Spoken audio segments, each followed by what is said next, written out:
Alors, si vous voulez, il y a une dimension essentielle, et elle nous renvoie finalement à Héraclite sur le bios et le bios, c'est-à-dire l'arc qui tue la vie qui tue la mort, et à ce qu'à partir de là, on avait positionné comme passerelle avec Hegel sur le travail du négatif.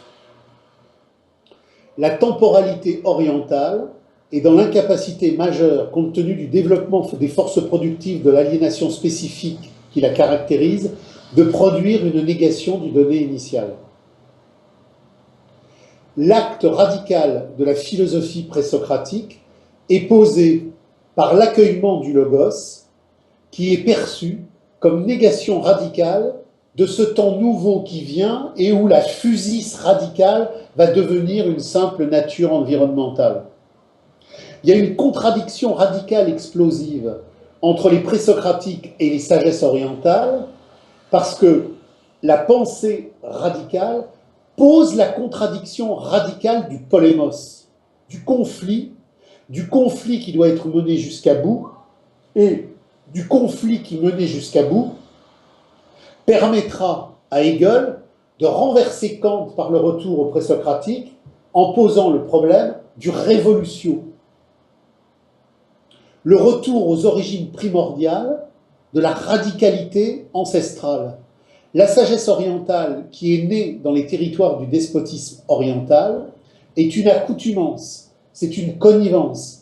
C'est finalement la mise en position d'un souffle qui va réduire les souffrances ou qui va les supprimer par l'acceptation du donné du despotisme oriental qui étant intégré dans le souffle, n'est plus un ailleurs, mais un en soi.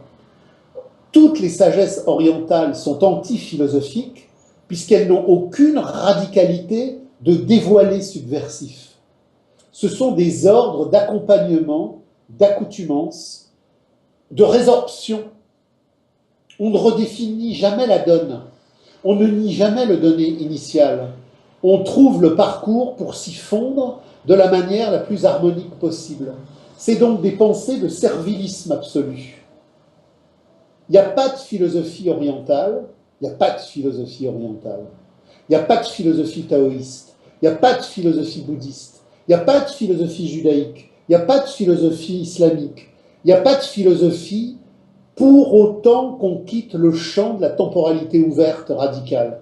On a des gesticulations intellectuelles, on a des commentaires, on a des interprétations, on a des récits juridiques, on a des interprétations alchimiques, on a des recommandations de comportement physique, on a des réajustements de perception intellectuelle, mais il n'y a pas de philosophie. La philosophia, comme radicalité subversive du retourné, comme feu de radicalité, comme arc de vibration subversif, c'est purement et simplement la Grèce en tant qu'expression de cette temporalité indo-européenne qui va produire, avec les invasions germaniques, les communeux en mouvement qui conduiront jusqu'à la Commune de Paris, parce que pour qu'il y ait philosophie, il faut qu'il y ait acte de radicalité du donné initial dans une insoumission permanente.